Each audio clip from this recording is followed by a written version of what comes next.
अभी तो असली मंजिल पाना बाकी है, अभी तो इरादों का इम्तिहान बाकी है। अभी तो असली मंजिल पाना बाकी है, अभी तो इरादों का इम्तिहान बाकी है। अभी तो तौली है मैंने मुट्ठी भर जमी, अभी तो तौलना सारा आसमां बाकी है। नमस्कार दोस्तों, मैं हूं कृष्णा। आज आपके लिए एक विशेष टॉपिक पे बात करने आया हूं और यह वो टॉपिक है क्लास 11th के लिए सरल रेखाएं का टॉपिक है, स्ट्रेट लाइन, जो लेसन 10 में एनसीईआरटी बुक में होगा। तो मैं आपको सरल रेखा के बारे में बेसिक से आपको है ना कंप्लीट तरीके से पूरा कराऊंगा। तो बेसिक के साथ साथ मैं लेसन 10.1, 10.2, 3, 4 पूरा कंप्लीट करवाऊंगा विथ मिसलेनियस विविध प्रश्नावली के साथ साथ। तो सबसे पहले मैं आपको सरल रेखा का डेफिनेशन की बात करें तो वैसी ज्यामितीय रेखा जो किसी समतल पर सीधी रूप से खींचा जाए वो आपका सरल रेखा कहलाता है, स्ट्रेट लाइन कहलाता है। जैसे हम लोग रेखा की बात करें तो कोई भी रेखा जो होती है वो हमेशा सीधी रेखा में ही गमन करती है, स्ट्रेट लाइन ही होता है ये। तो ये दो तरीके से हम लोग खींच सकते हैं। ये एक तो हो गया आपका इस तरह का जिसको हम लोग बोलते हैं क्षैतिज रेखा। इस तरीके का जब हम लोग खींचे अगर कोई लाइन तो ये हमारा क्षैतिज रेखा कहलाता है, हॉरिजॉन्टल लाइन कहलाता है। इस तरीके का इसको हम लोग पड़ी रेखा भी कह सकते हैं और ये हमारा कहलाता है एक्स अक्ष। और उसी तरीके से आप देखे होंगे कि जब हम लोग कोई बिल्डिंग्स खड़ा करते हैं तो उसका जो हम लोग स्तंभ बनाते हैं, पिलर बनाते हैं, वो इस तरीके का होता है, वर्टिकल होता है। इसको हम लोग हिंदी में ऊर्ध्वाधर रेखा भी कहते हैं और मैथमेटिक्स में इसको हम लोग वाई अक्ष कहते हैं। ये रेखा हमारा वाई अक्ष है। दोस्तों आप सुने होंगे या आपको पढ़ाया गया होगा कि जब हम लोग कोई नंबर लाइन पे किसी भी नंबर को रिप्रेजेंट करते हैं तो इस नंबर लाइन पे आपको बताया गया होगा कि हम लोग इस पे कहीं पर एक क्रॉस बनाकर जीरो करते हैं और इसके राइट साइड जितना भी हम लोग नंबर लिखेंगे वो सारा नंबर होता है हमारा पॉजिटिव होता है। पॉजिटिव कहने का मतलब धनात्मक होता है, सारा नंबर प्लस में होगा।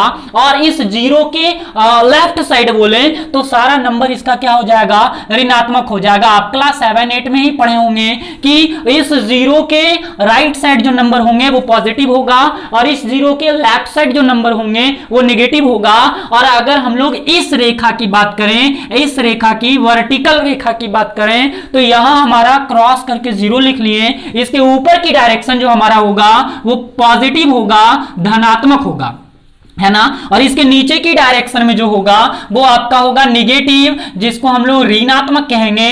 तो हम पॉजिटिव और निगेटिव आपको समझा दिए। तो इस तरह से हम लोग नंबर लाइन पर रिप्रेजेंट करते हैं। और जब यही हॉरिजॉन्टल और वर्टिकल लाइन इस प्रकार ड्रा हो जाए, प्लस का निशान बन जाए, देखिए तो ये हमारा कहलाता है निर्देशांक ज्यामिति।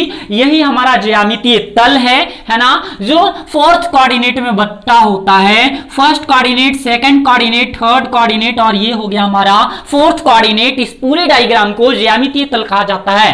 और इसमें हम आपको सिखाएंगे नंबर को प्लॉट करने के लिए कि इसमें प्लॉटिंग कैसे करते हैं हम लोग। तो आपको निगेटिव पॉजिटिव सब तो पता ही हो गया। अब मैं आपको बताता हूं, ये हमारा कहलाता है फर्स्ट कोऑर्डिनेट, जिसमें नंबर जो हम लोग लिखते हैं वो दोनों नंबर जो होता है वो पॉजिटिव होता है, प्लस प्लस होता है। हम लोग कोई भी नंबर को इस तरीके से अगर लिखा जाए ब्रैकेट में 6,8, तो यहां पे आपको समझना है ना, ये आप पहले से भी जानते होंगे, ये हमारा आगे का नंबर जो है वो एक्स अक्ष पर रिप्रेजेंट करता है और जो हमारा पीछे का नंबर है वो वाई अक्ष पर रिप्रेजेंट करता है। तो यहां पे एक्स वाला जो पॉइंट होगा ना और वाई वाले वो दोनों प्लस होंगे। और यहां पे क्या होगा, एक्स वाला पहले रिप्रेजेंट होता है तो ये एक्स है ना इस साइड, तो ये नंबर माइनस का शो कर रहा है और ये प्लस का, इधर हो गया माइनस माइनस और इधर हो गया प्लस माइनस। तो इस तरीके से आप देख सकते हैं। कॉमन चीज है ये कि 6 और 8 कौन सा कोऑर्डिनेट में जाएगा, तो ये दोनों नंबर पॉजिटिव है इसलिए फर्स्ट कोऑर्डिनेट में जाएगा।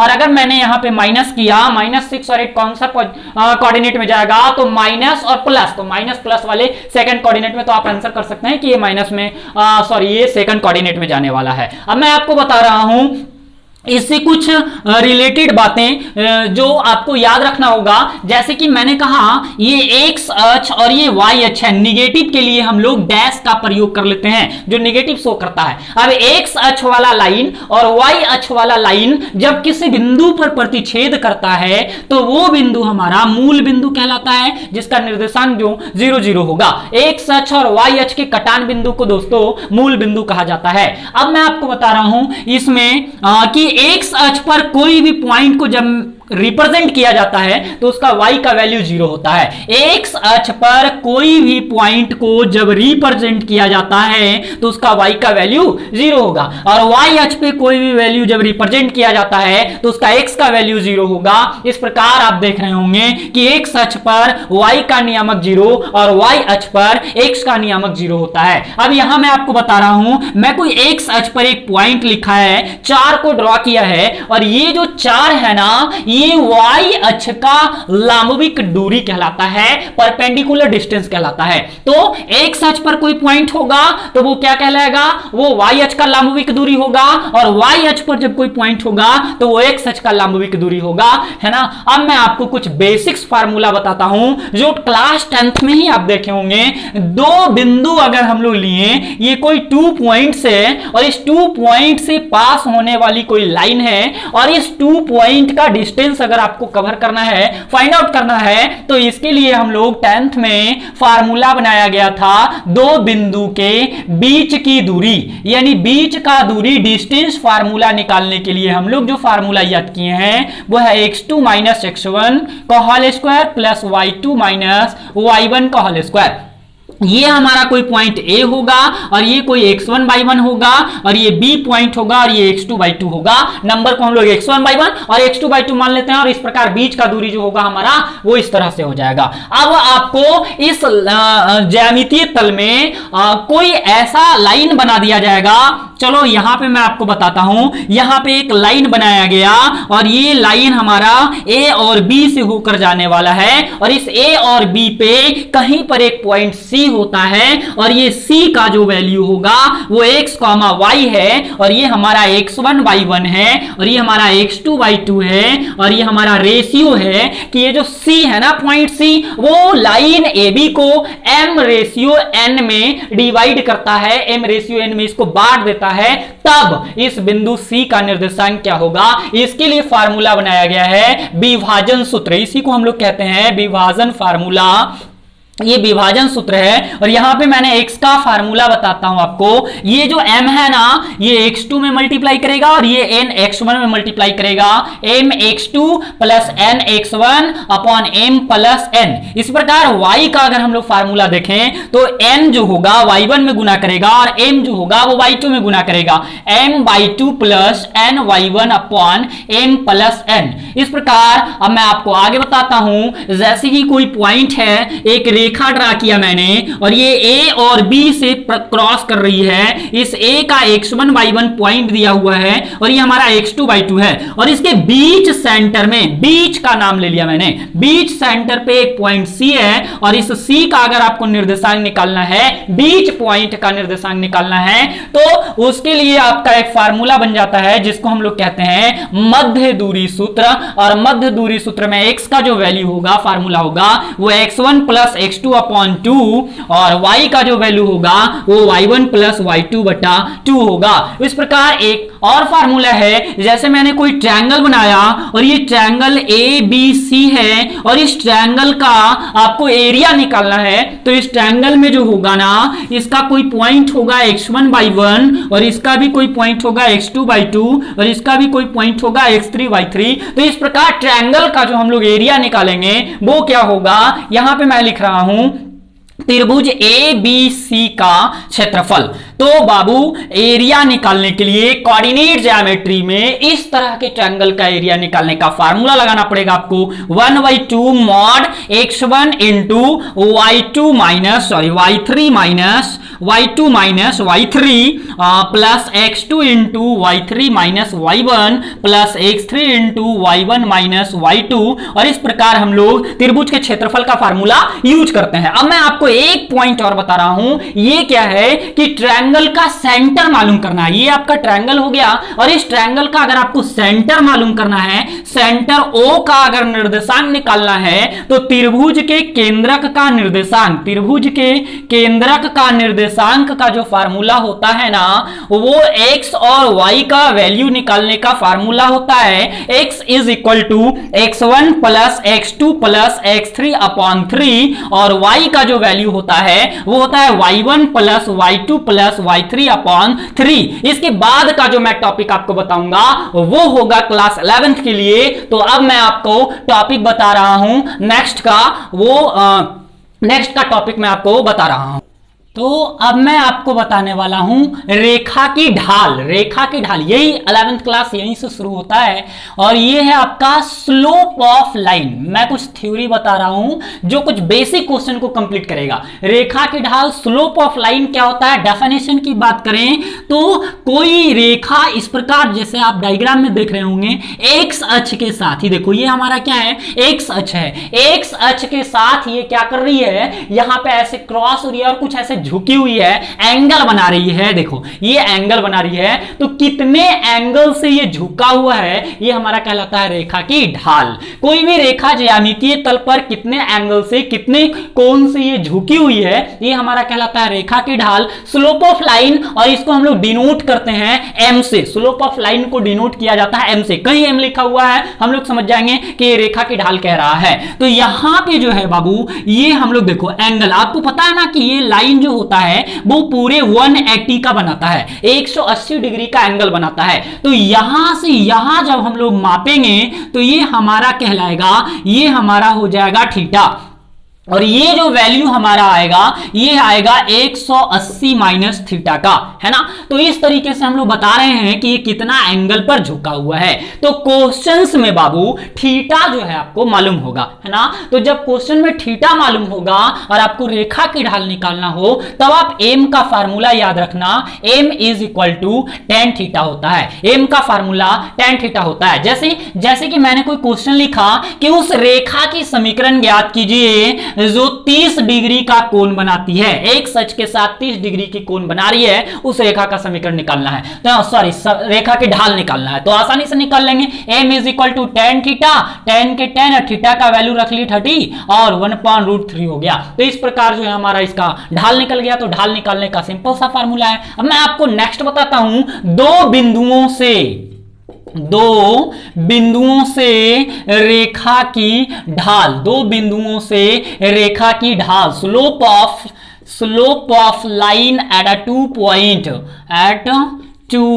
पॉइंट, दो बिंदुओं से रेखा की ढाल। ये क्या है, ये देखो मैंने बनाया कोऑर्डिनेट ज्योमेट्री का प्लेन बनाया और इसमें कोई रेखा बनाया, और इस रेखा का 2 पॉइंट आपको मालूम है। जब थीटा मालूम होगा तब स्लोप कैसे निकालेंगे, और जब लाइन पे 2 पॉइंट मालूम होगा तब ढाल कैसे निकालेंगे। इसमें थीटा नहीं मालूम होगा। ये पॉइंट ए हो गया, पॉइंट बी हो गया, और इस पॉइंट का कोई वैल्यू होगा x1/1, और इस बी पॉइंट का कोई वैल्यू होगा x2/2। तो जब 2 पॉइंट मालूम हो किसी लाइन पे, तो उसके लिए आपको रेखा की ढाल का याद रखना formula, m is equal to y2 minus y1 upon x2 minus x1। तो इस प्रकार आप ढाल निकाल सकते हैं। अब मैं आपको बता रहा हूं कंडीशंस, 2 कंडीशंस आपको याद रखना है कि जब रेखाएं समानांतर होगी तब रेखा का ढाल क्या होगा, वो दोनों रेखा का ढाल का कंडीशन क्या होगा, और जब रेखाएं परपेंडिकुलर होगी तब दोनों रेखा का ढाल कैसा होगा, क्या होगा। तो यहां पे आपको बता रहे हैं रेखाएं समानांतर होगी तब उनके बीच ढाल कैसा होगा, उनके बीच ढाल या उनका ढाल, है ना। तो जब रेखाएं समानांतर होगी तब उनके बीच का ढाल कैसा होगा, जब लाइन पैरेलल होगा तो उस लाइन का स्लोप कैसा होगा। चलो मैं आपको बता रहा हूं, ये कोई प्लेन बना दिया मैंने और इस पर 2 रेखा है, L1 और ये L2। तो आपको याद रखना है यहां पे, बस इतना बात याद रखना है आपको कि यहां पे जो L1 का ढाल होगा वो L2 के ढाल का बराबर होगा। आपको बस समानांतर में याद रखना है कि जब दो रेखाएं समानांतर हो तो दोनों का ढाल क्या होगा बाबू, बराबर होगा। चलो एक का ढाल हम लोग m1 मान लिए और दूसरे का ढाल m2 मान लिए, तो इस प्रकार हिंदी में ना लिख के इंग्लिश में इस तरीके से यूज कर सकते हैं, सिंबल यूज कर सकते हैं, m1 is equal to m2। कब, जब रेखाएं समानांतर होगी तब। अब मैं आपको बता रहा हूं रेखाएं लंबवत होगी तब उनका ढाल, जब रेखाएं लंबवत होगी तब उनका ढाल क्या होगा। अब मैं आपको बता रहा हूं, रेखाएं लंबवत जब होगी, इस प्रकार का डायग्राम अगर बन रहा हो कहीं पे, इस प्रकार का अगर डायग्राम बन रहा हो, ये आपका लाइन N1 है और ये आपका लाइन L2 है, तो L1 और L2 का ढाल जो होगा, वो ढाल का जो क्रॉस होगा, मल्टीप्लाई होगा, वो -1 के बराबर होगा। जैसे मैंने आपको कहा m1 into m2 is equal to -1। m1 का मतलब हो गया L1 का ढाल और m2 का मतलब हो गया L2 का ढाल, और ये दोनों का जब क्रॉस करेंगे तो यहां पे क्या आ गया, -1। m1 गुना m2 का वैल्यू -1 होगा। जब रेखाएं लंबवत होगी, परपेंडिकुलर होगा, तब आपको ध्यान रखना है कि दोनों का ढाल का क्रॉस जो होगा वो -1 के बराबर होगा। नेक्स्ट मैं आपको बता रहा हूं संरेख की कंडीशन। ये संरेख कॉलिनियर पॉइंट जब निकालना, कॉलिनियर कैसे हम लोग प्रूव करेंगे, संरेख कैसे प्रूव करेंगे। संरेख का मतलब होता है कि एक ही लाइन पर तीन पॉइंट इस प्रकार फिक्स हो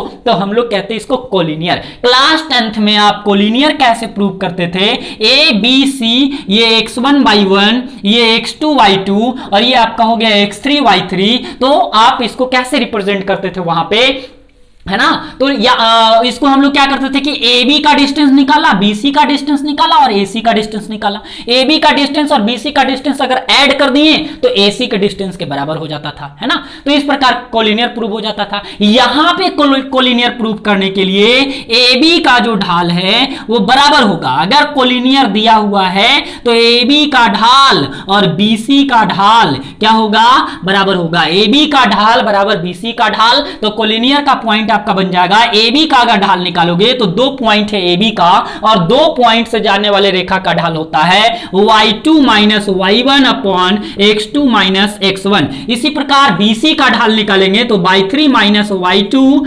अपॉन x3 माइनस x2। तो ये आपका हो गया ढाल का फार्मूला। अब हम आपको कुछ बेसिक क्वेश्चंस करवा देंगे। बेसिक क्वेश्चन करवाने वाला हूं, देखिए 10.1 में हम लोग चलते हैं, और ये आपका ढाल का फार्मूला आपको याद रखना है। y2 minus y1 upon x2 minus x। मिलता हूं आपसे नेक्स्ट वीडियो में 10.1 को लेकर। धन्यवाद।